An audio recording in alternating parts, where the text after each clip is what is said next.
Jadi pertama itu kalau orang Banjar biasanya kalau untuk cowoknya kan Iya. ini untuk melamar mungkin sama ada ikatan lamaran juga. Iya. Kalau bahasa Banjarnya itu bedatang. Bedatang. Bedatang. Oh, catat tuh Ah, pemirsa tuh. bedatang. Bedatang. Itu apa ini pihak laki-laki Iya. diwakili dengan keluarganya biasanya untuk berdatang ke tempat perempuannya yang mau dilamar kan. Dilamar. Gitu. Iya. Nah, itu terserah kalau dia sudah berdatang bawa keluarganya itu belum belum apa ini belum disetujui. Oh, Atau sudah disetujui itu awal mulanya itu berdatang dulu. mereka langsung. Biasanya orang Banjar itu kalau setelah lamaran itu setelah diterima, Iya. nah dia nanti ada namanya itu resepsi kecil-kecilan yang dinamakan baataran. Baataran. Baataran. Itu di tempat perempuan apa? Di tempat perempuannya cuman itu acaranya biasanya wanita. Oh, acara khusus wanita Nah, doang. wanita. Jadi di situ disertakan kayak baju-baju pakaian perempuan yang dari mempelai pria bawa ke tempatnya dibawa ke perempuan namanya baataran. Baataran. Kalau guru tuh biasanya ada dua kalau guru. Kalau guru agama tuh biasanya kalau sudah agak sepuh dinamakan tuan guru. Oh, Gitu. gitu. Tapi kalau guru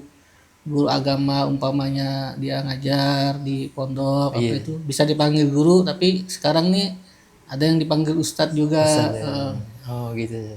Nah, kalau untuk yang umum itu dipanggil bapak biasanya. Oh, bapak biasanya. Bapak guru atau bapak aja. Oh, berarti ada perbedaan Ada juga sih. perbedaan. Kalau sini kan mungkin dikenalnya kiai gitu. Seperti kan tokoh kita ya semua tahu kan abah guru. Nah, Iya, itu Abah sudah di atas tinggi di ya. atasnya itu.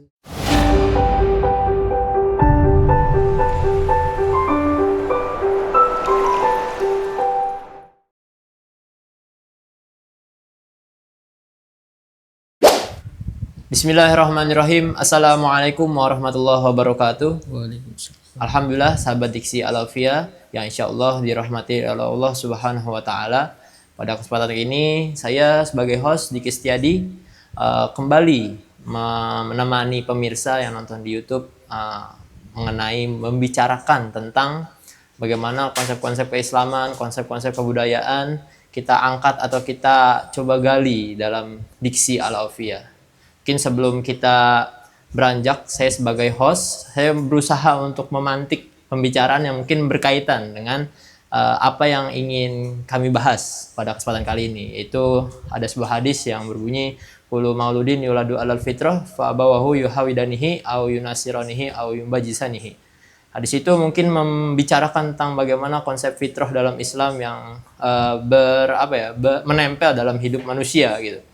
Lalu juga bagaimana faktor eksternal, faktor sosial, faktor keluarga mengubah manusia dari segi akhlak dan juga akidahnya.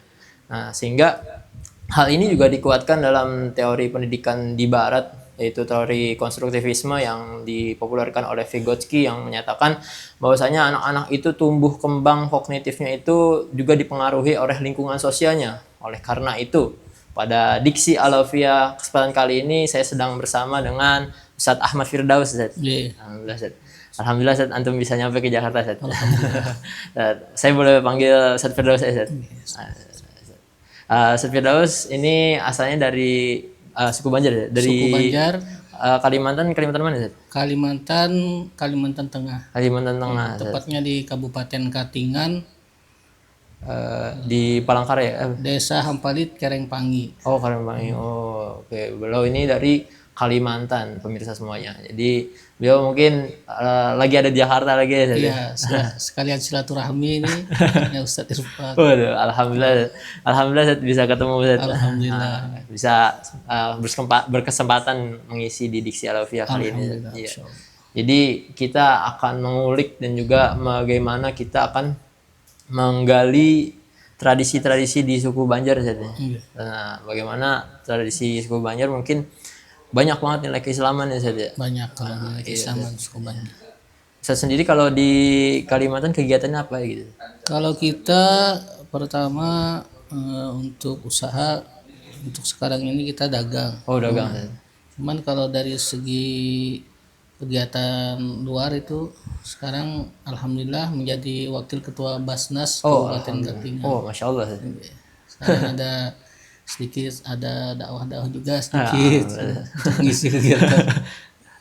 Alhamdulillah. Jadi beliau juga di tengah kesibukannya bisa menghadiri saja. Alhamdulillah.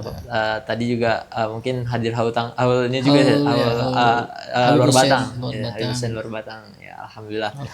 Iya, Zat. Jadi pada podcast kali ini, Zat, kita mau ngebahas nih, Zat, tentang bagaimana tradisi-tradisi yang ada di suku Banjar, Zat. Insyaallah. Nah, mungkin sebagaimana yang kita ketahui, Zat, jadi mungkin pendidikan Islam itu dimulai sejak sebelum kita menikah, Zat, bagaimana nyari pasangan kita. Jadi saya pengen tahu, Zat, gimana sih, Zat, tradisi di suku Banjar sendiri mengenai pernikahan, Zat? Gimana prosesnya dan juga gimana nilai-nilai keislaman itu timbul, Zat, di tradisi pernikahan di suku Banjar itu. Boleh, Zat, dijelaskan kepada pemirsa, Zat?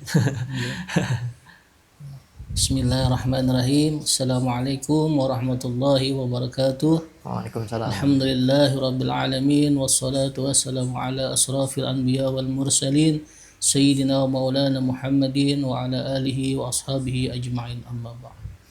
Perkenalkan, saya mungkin agak jauh nih dari Kalimantan. Jauh banget.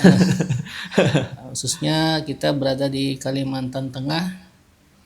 Itu letaknya di Kabupaten Katingan. Kalau dari kota Palangkaraya itu 2 jam Oh, 2 jam, Zat. perjalanan.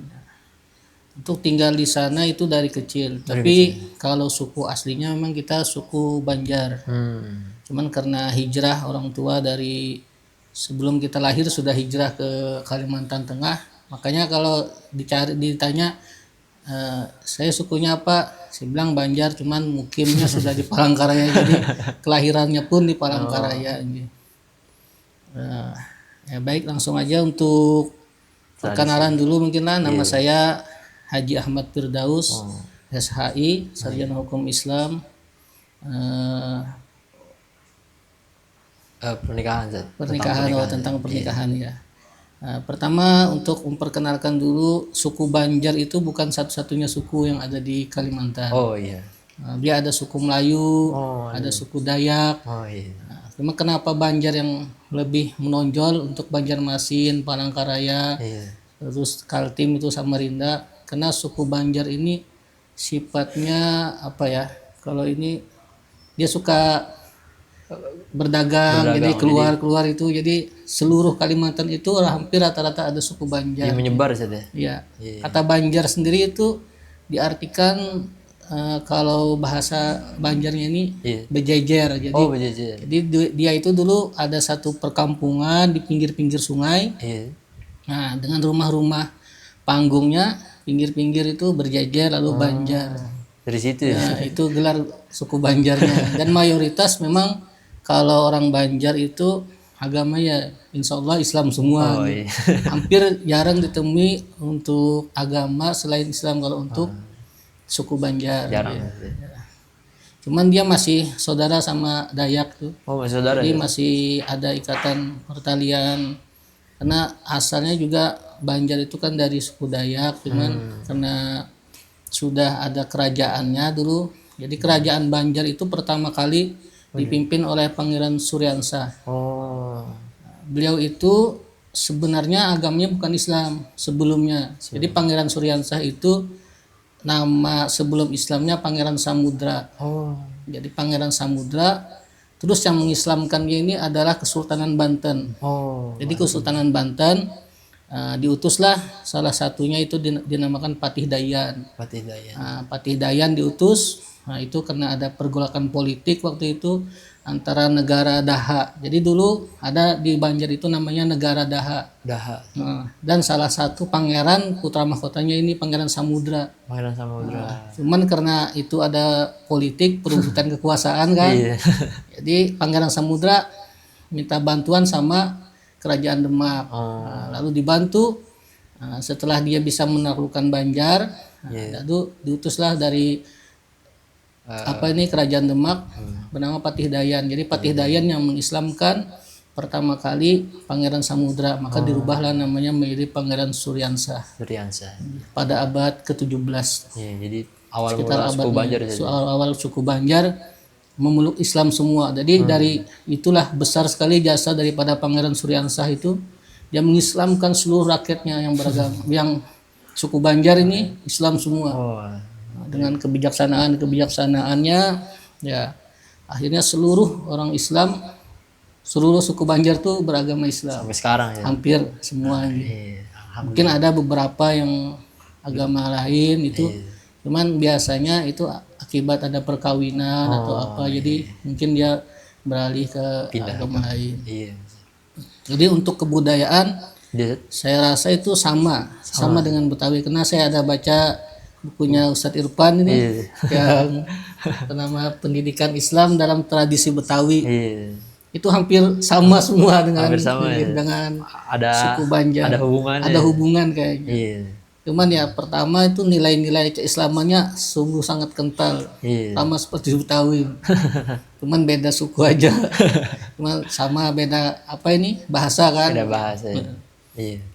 Jadi yang Jadi kalau gimana tadi kita udah tahu Zat, gimana awal mula Banjar dan keislaman itu masih nempel Zat. Tapi kalau ini Zat dari tradisi mungkin dijelasin Zat, bisa dijelaskan Zat. Mulai dari pernikahan Zat. mulai dari pernikahan. Jadi pertama itu kalau orang Banjar biasanya kalau untuk cowoknya kan ini untuk melamar mungkin sama ada ikatan lamaran juga. Kalau bahasa Banjarnya itu bedatang. Bedatang. Oh, catat tuh pemirsa tuh. Bedatang. Bedatang. Itu apa ini pihak laki-laki Iya. diwakili dengan keluarganya biasanya untuk berdatang ke tempat perempuannya yang mau dilamar kan. Iya. Nah, itu terserah kalau dia sudah berdatang bahwa keluarganya itu belum disetujui atau sudah setuju, itu awal mulanya itu berdatang dulu. Bedatang. Jadi kata-katanya berdatang. Nah, setelah diterima berdatang itu baru ada namanya jujuran. Jujuran. Zat. Jujuran. Itu jujuran tuh kayak gimana? Jujuran itu kalau apa ya sebutannya? Kalau jujuran itu mahar lah. Oh, mahar. Oh iya, mahar. Mahar. Nah, dan kebetulan maharnya untuk orang Banjar tuh ya agak sedikit tinggi dibandingkan dengan yang lain tuh. Ya, mungkin karena dari sukunya atau gimana enggak tahu, cuman memang kalau untuk mahar biasanya agak tinggi. Cuman enggak semua, ada di daerah-daerah yang Tergantung keluarga kali ya. Ada kalau kita bilang itu ada pasarannya. Oh, ada pasarannya. Umpamanya di tempat kita pasarannya 20 juta. Nah, di tempat lain mungkin ada yang 25, ada yang 30 gitu. Oh, gitu. Iya. Ada juga yang lihatnya dari status sosial. Cuma itu enggak menghalangi, itu kan karena semuanya tergantung dari jodohnya juga gitu. Ada yang enggak pakai lamaran juga, enggak pakai jujuran langsung diterima juga banyak. Kalau itu kata-katanya namanya diraih. Diraih. Jadi diraih itu pihak perempuan, apakah itu dia seorang guru, laki-lakinya kan, maka pihak perempuan yang meraih dia. Jadi diraih, diajak mau nggak nikah sama anak saya perempuan. Nah, kalau mau ya udah nggak pakai jujuran, bahkan mungkin biayanya ditanggung oleh mempelai perempuannya. Karena mungkin tingkat laki-lakinya mungkin tinggi. Ya mungkin karena dia seorang guru atau seorang ustadz atau apa yang biasanya itu diraih namanya. Jadi kalau diraih itu lebih bahasanya lebih cepat lagi, pasti sudah diterima kan karena diraih. Terus ada apa lagi? Itu tadi lamaran, terus jujuran, diraih, terus akad nikah. Kalau akad nikah langsung. Biasanya orang Banjar itu kalau setelah lamaran itu setelah diterima, nah dia nanti ada namanya itu resepsi kecil-kecilan yang dinamakan baataran. Itu di tempat perempuan apa? Di tempat perempuannya, cuman itu acaranya biasanya wanita. Oh, acara khusus wanita. Wanita. Jadi di situ disertakan kayak baju-baju pakaian perempuan yang dari mempelai pria bawa ke tempatnya Oh, dibawa perempuan, namanya ba'ataran. Ba'ataran. Biasanya itu kegiatannya itu apa, kaum perempuan aja, jadi yang laki-laki nggak ikut tuh. Pas mau sebelum akad nikah Ya gitu. sebelum akad nikah. Oh iya. Di ba'ataran, nah di situ dia nyerahkan apa nih, uang apa tadi, Uang jujuran. uang jujuran tadi. Iya. Nah, terus bersama ada dikasih baju apa selengkapnya itu. Biasanya kalau yang standar dari mereka itu biasanya dari celana, lipstik, semua perlengkapan wanita tuh komplit, cuman enggak banyak, satu-satu, umpamanya sepatu satu, itu satu semua. Sebelum akad nikah. Iya. Jadi tadi pertama mungkin lamaran jujuran itu tadi. Ya, Jujuran. mendatang dulu, Datang jujuran. Terus diraih. Kalau yang dari perempuannya mau itu diraih namanya. Diraih langsung ya. Oh iya, Sat, Afwan, Sat, tadi Anda juga pengen nanya, Sat, kalau di Banjar atau di Kalimantan sendiri, Sat, di suku Banjar lah khususnya. Iya, suku Banjar. Kan kalau di kita nih mungkin kenal sebutan kiai, Sat. Kiai. Gitu. Kalau di Banjar tadi sebutnya guru ya. Kalau guru tuh biasanya ada dua kalau guru. Kalau guru agama tuh biasanya kalau sudah agak sepuh dinamakan tuan guru. Oh, gitu. Tapi kalau guru agama umpamanya dia ngajar di pondok apa itu bisa dipanggil guru, tapi sekarang nih ada yang dipanggil ustadz juga. Oh gitu. Nah kalau untuk yang umum itu dipanggil bapak biasanya. Oh bapak biasanya. Bapak guru atau bapak aja. Oh, berarti ada perbedaan Ada juga. perbedaan. Kalau sini kan mungkin dikenalnya kiai gitu. Seperti kan tokoh kita ya semua tahu kan Abah Guru. Iya, Nah, itu sudah di atas tinggi, di atasnya itu. Oh. Kalau di Jakarta mungkin apa itu kalau Mu'alim. mu'alim ya. Mu'alim.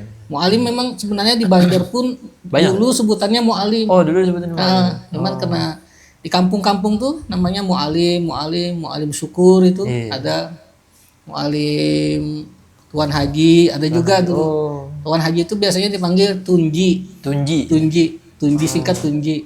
Tunji itu tuan haji. Itu biasanya orang-orang yang sudah statusnya pertama sudah berangkat haji, yang kedua memang orang itu dikenal di masyarakat sebagai orang yang berilmu. Peran ulama guru, tuan guru itu dalam tradisi proses pernikahan itu berperan besar ya, Zat? Sangat berperan besar. Bahkan mereka itu sebelum menikah itu biasanya nanya ke tuan guru untuk minta restunya atau minta hitungkan namanya. Kalau enggak sesuai nanti bisa dirubah. Iya. Sangat dikasih apa namanya minta arahan, minta bimbingan, terus minta doa, itu sangat kental dengan apa ini suku Banjar tuh keterkaitan dengan guru ini sangat kental sekali. Tadi juga apalagi kalau di tiap tradisi mungkin ada kayak ada tradisi kayak tahlilan gitu Zat, di setiap tradisi misalnya syukuran gitu Zat, misalnya baca maulid dan gitu ada kayak gitu.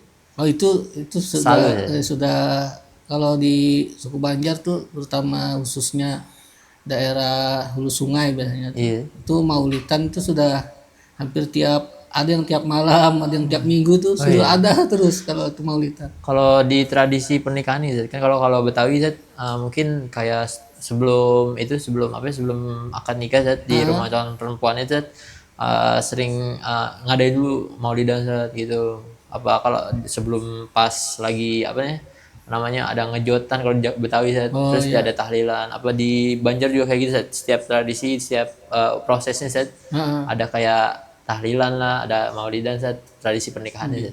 Ada kayak gitu Zat. Sebagian kalau sekarang itu memang karena mungkin ada modernisasi itu agak terkikis sudah. Sebenarnya kalau mereka itu sebelum acara semua itu diadakan syukuran, selamatan dulu itu biasanya. Oh iya gitu.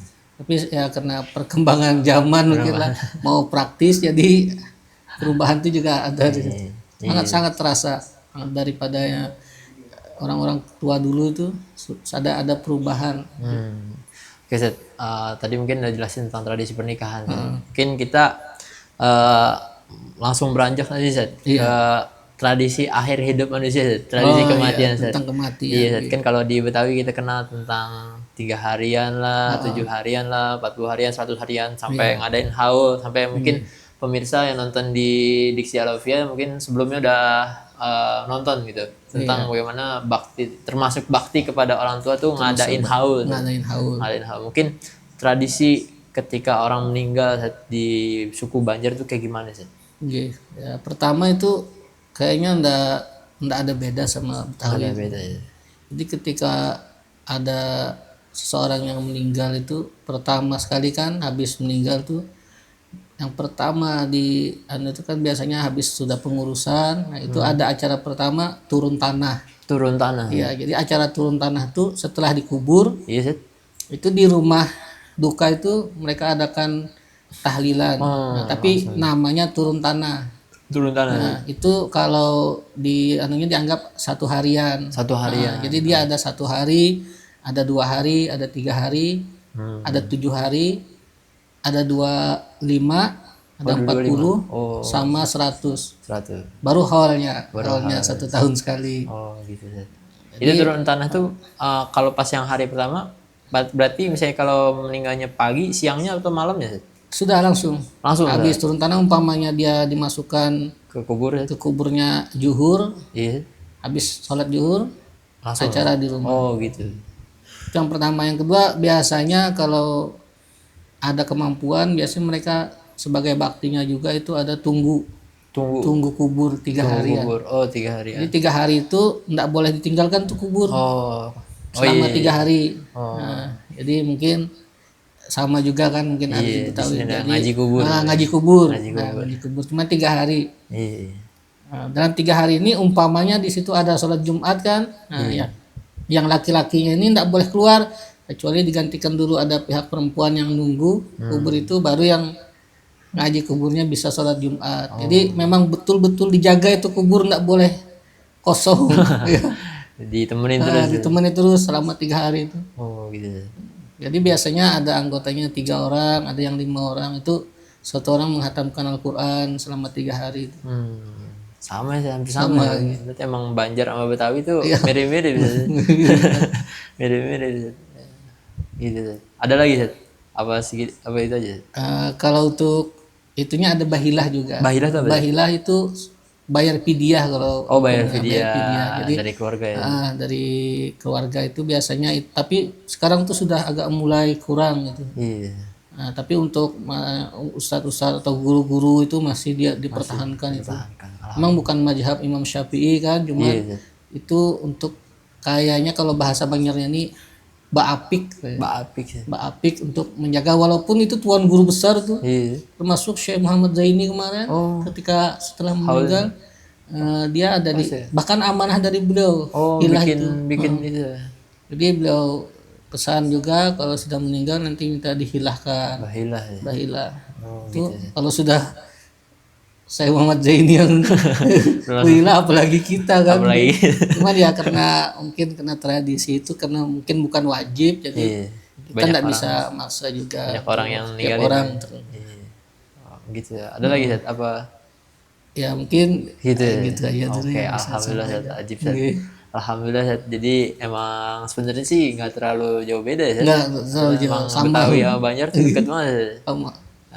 Alhamdulillah. Oke, pemirsa, sahabat Diksi Al-Alfiyah, mungkin kita sudah mendengar bagaimana dari awal mungkin suku Banjar terbentuk dari Pangeran Suryansa. Iya. Nah, terus juga bagaimana proses tradisi pernikahan di Banjar, dan juga sampai terakhir tadi bagaimana akhir hidup kita pun ditemani dan juga diiringi. Ini juga bagaimana tadi video bahkan Abah Guru Sepupu juga ngadain bahilah namanya. Masya Allah. Oke, mungkin segitu aja saja. Terima kasih juga. Ngobrol-ngobrol santai. Ngobrol-ngobrol kesempatan kali ini yang mungkin insya Allah bermanfaat untuk kita semua. Jadi pengetahuan baru untuk kita semua bagaimana sebenarnya budaya juga nggak lepas dari nilai-nilai keislaman. Ya mungkin dari saya sebagai host mengucapkan terima kasih nih kepada Ustaz Muhammad Firdaus atas kesempatannya di tengah waktunya itu. Juga saya juga mengucapkan terima kasih kepada pemirsa Diksi Alafiyah yang sudah menonton video kali ini. Semoga bermanfaat. Kurang lebihnya mohon maaf.